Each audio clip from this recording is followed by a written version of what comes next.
Okay, in this video I'm going to show you how to once created style that we have applied to this image can be tweaked and applied to a different image. So we are going to take this style and apply to that image, and after tweaks we will receive this effect. We are going to create another version of color grading that can be further applied to different images. Just remember, I want to point out one thing, that I've already done this before, so I have my notes. I'm going to be copying numeric values, and this process is going to be very fast. However, I haven't done this in 2 minutes before. When I first created this style and applied to this image, so let's do this. Let's select this image. Let's hit the arrow, create the style to the clipboard, and now let's select this image. I just thought that, okay, I've created the style, it's going to work perfectly the same as in case of our previous image, this one. It wasn't that straightforward, however, so let's select this image and now let's apply all these adjustments to our image. So the result I got was this. I was quite disappointed, but I wanted to experiment. So I started tweaking the adjustments, I started fine-tuning the styled image, and I ended up with this result, which I was very pleased in the end. So don't get discouraged. If you create a style, it can be mostly possible to apply to different images. However, it can require some work, but it's not going to be 2 minutes. Just remember about this. It will take some experience and some experimenting. So first of all, let's just look at our layers. I'm going to pull this tool outside. Let's just get rid of the browser. And for sure, I'm not going to need this layer here, face highlights, because this was applied.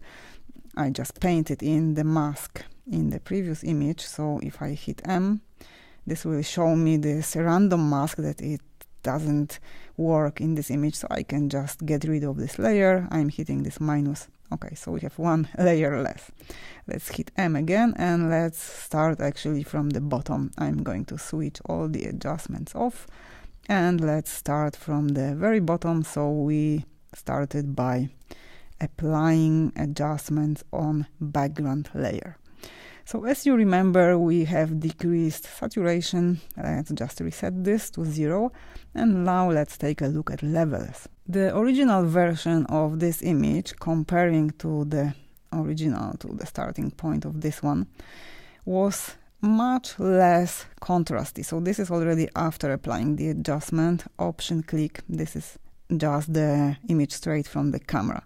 So as you can see, we have introduced this strong contrast, but in case of this image it made sense because we wanted to get this sort of silhouette effect. In case of this image it doesn't really work, so we are going to tweak, to fine-tune the adjustments that we performed on the levels and that were copied with all the other adjustments into our clipboard. So let's take a look first at the value of our black point. It was remapped to the value of 3. I'm going to actually move it a little bit forward towards the right hand side and change to 7. When we look at the highlights, it was remapped as well. From 255 it was changed to 249. I'm going to reset it. I'm not going to be touching white point in case of this picture. Let's now take a look at our middle slider that is adjusting luminosity values within our midtones range. So here in this case, I'm quite happy with the value -40. If I would push it towards the left, I would increase the highlights like this. I would make the shadows darker. I think the value -0.40 is perfectly fine. So we've just changed the black point value here. This is our background layer. Let's now switch on the next layer that was copied from the previous edit. This is our subject. Let's hit M, and here you can see the example of how Luma range mask performs automatically, how it dynamically got adjusted. So let's just get back to the previous image. So this is our previous edit. Let's just open these two one beside another, and in this one let's just go to the subject. So first we have created with our Luma range tool this mask. The mask was dynamically created by Capture One. Once we have copied this mask and applied to this image, you can see that the mask was recalculated by Capture One and it still finds a perfect application. It has nothing to do, the shape is completely different, however, the mask was based on luminosity values and it just works perfectly. So just to show you the illustration how the Luma range tool works. Let's just get back to our edit. Let's select the picture. So the mask is fine, we don't have to refine it, we don't have to change anything, the transition is smooth, so we can close the pop-up menu. And now all we need to do is to fine-tune the HDR value, because as you remember, we have created the mask to recover shadow detail. In case of this image, we don't need at all the shadow recovery, so we can double click on the slider. Instead, we are going to manipulate with curves. So let's just move over to the curve tool. Note that we didn't have any curve here in this layer in the previous image. However, because we are experimenting, we can leave the blacks with the curve and without the HDR tool, which was just working too strongly. So let's leave the black point. I'm going to push it a bit upwards, so the output value is 39. I'm going to just create another control point, move it slightly upwards, so the input value would be, maybe let's move it towards the left, so input 29 and output 64 is fine. Let's just move it downwards with the arrow. So 26 and here 66. As I've mentioned before, I've done the image before, I have my notes, and that's why I'm trying to replicate it. I have in front of me the numeric values, so for me it's easier to replicate the style. So I have added another control point here, and the values for this one are 168, so I have to move it towards the left hand side, and 195. So let's just move it downwards. So that way, by taking notes on a piece of paper, I can be 100% sure that I'm recreating precisely those values. There's always a danger that if I would do this more or less rough, then the effect for sure won't be that accurate, and basically it could be entirely waste of time trying to recreate something without proper numeric values. So this is my curve. I'm going back to my layers, and let's now go down with the opacity of this layer. It was set at 100%. Let's go down to about 65. So we have our subject layer done. Let's move over, and now let's focus on the HDR shadow global removal.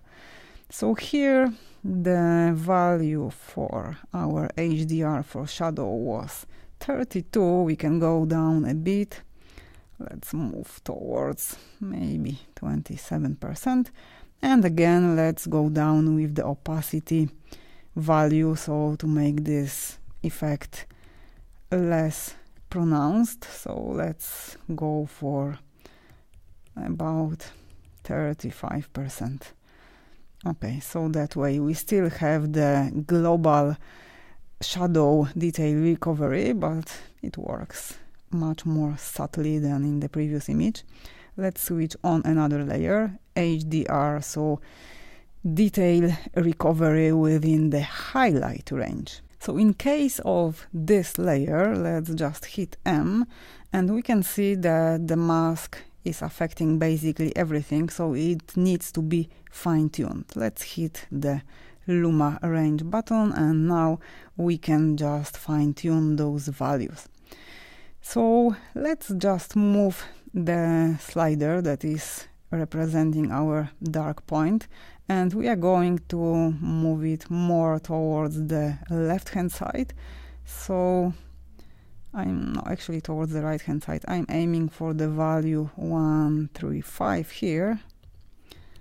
Let's just select everything, and okay, 135, and this one should be 177.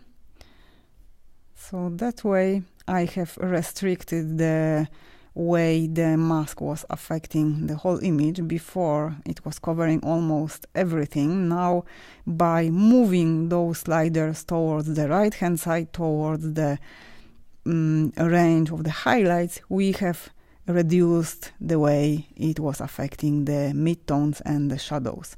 So we've changed those values, and the radius should be as well reduced from 200. Let's go to 79. Here 177, 135.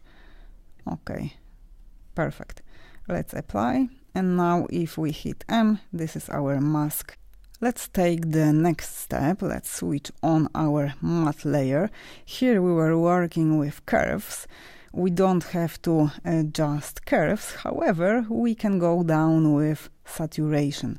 So let's just jump to our exposure tool, and let's move down with saturation to about -25. And that will be it. So we have our matte layer corrected.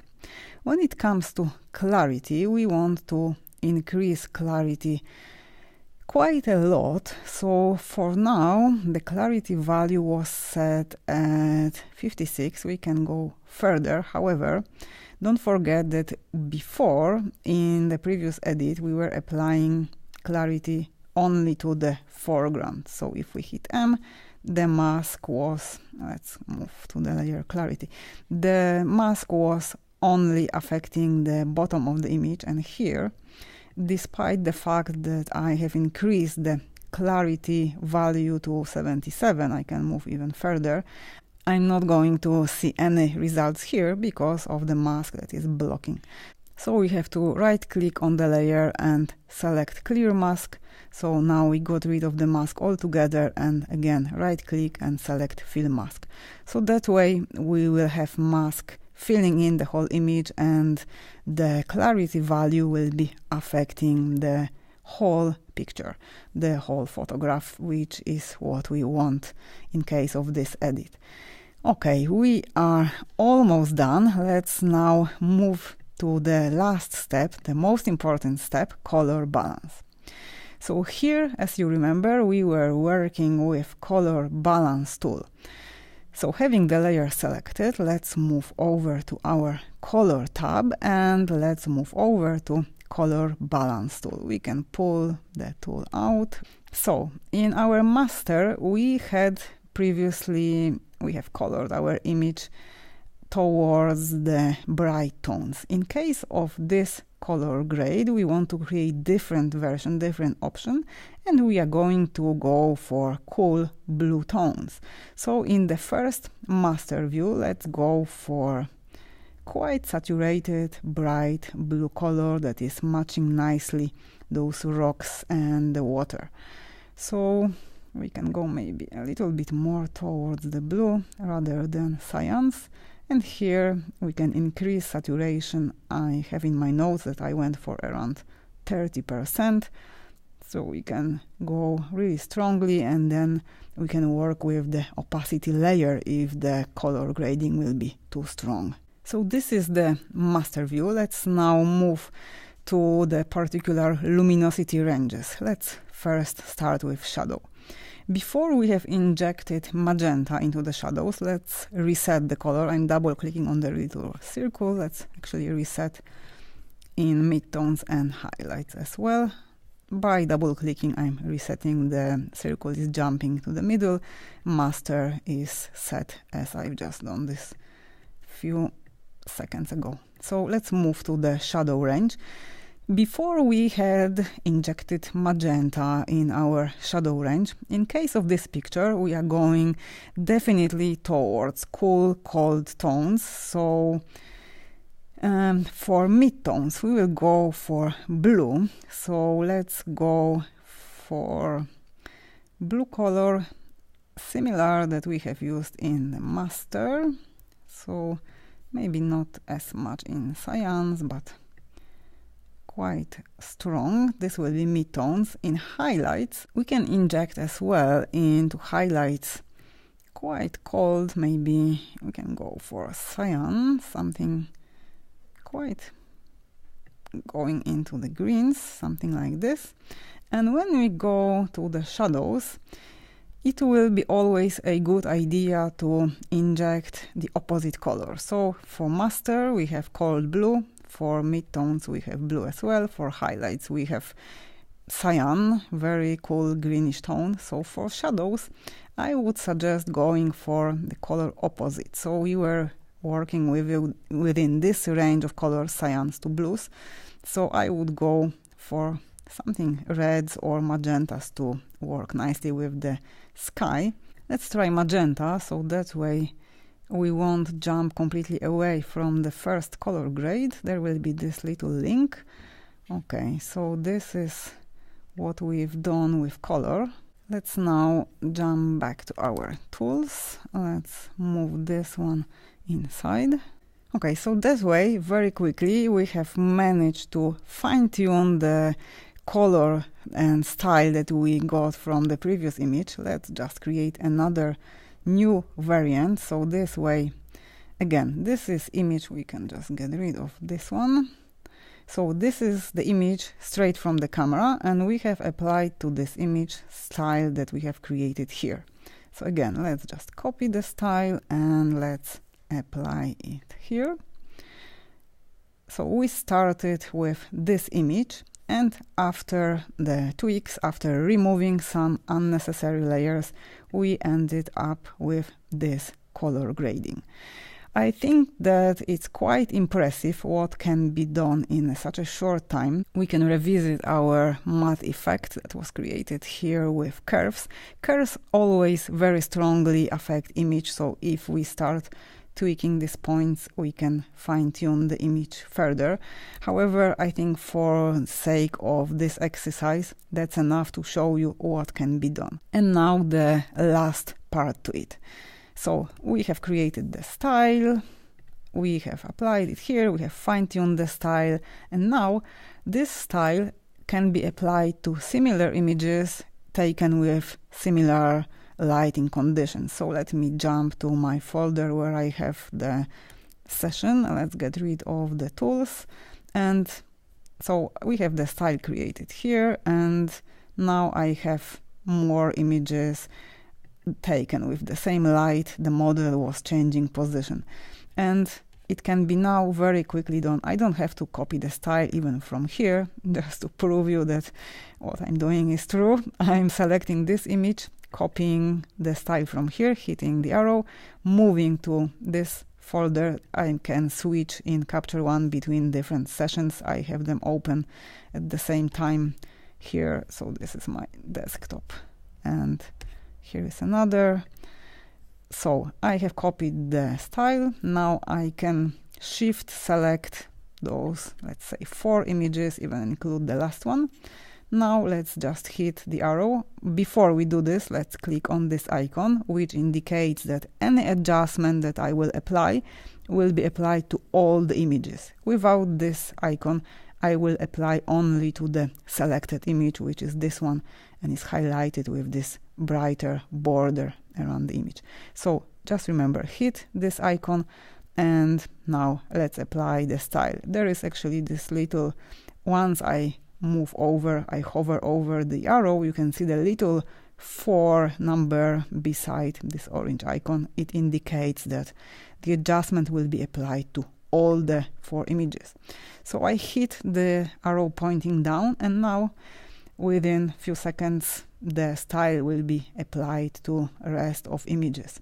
And that's what really hooked me when it comes to Capture One. I'm really happy with this possibility. I would never do this in Photoshop. So if we just take a closer look at particular images, so if we zoom in, you can see that our Luma mask is beautifully recreated here. Let's just get back to our tools and let's get back to our Luma mask here. Let's hit M. If I zoom out, you can see the mask, how perfectly it was recreated in those images. The same applies to the mask that was targeting highlights, and we were recovering highlight detail with this mask. If we go to the second image as well, we have the highlight detail recovery, beautiful mask, and the shadow detail recovery, again perfect mask. In case of this one, even the light is different, the model has completely changed the position, it still works. We can probably fine-tune the mask a bit because here it's not that precise, but it works well, it's just fine. So let's zoom out and let's take a look at the mask for the highlight recovery. Since the light was different, probably we could fine-tune the mask here, but in general I think it works. For the sake of this exercise, I have applied the style to 4 images. However, if you had 100 images with a similar lighting condition, you can just select all of them and apply the style at one go. So that way we have finished our second edit. We were working firstly with this image, then we were treating this one, and in the second section you have learned how to work with Luma masks. After this, we were working on highlight and shadow detail recovery. This had application in this particular image. You could use the Luma mask to create any other adjustment that you like. You could adjust color, you could adjust contrast, really anything you like. Okay, so we are done with the second section, with the second edit. I hope you are ready for the third edit. This will be the most complex edit in this course. We will be working with this image taken in Nepal, and in case of this image we will apply all the knowledge that we gathered from the 2 previous edits. We will be working both with luminosity adjustments and with color grading. So I hope you will enjoy editing this image with me in the third section, and we create the final edit of the beautiful Himalayas. So see you in the next video, in the next third section of the course.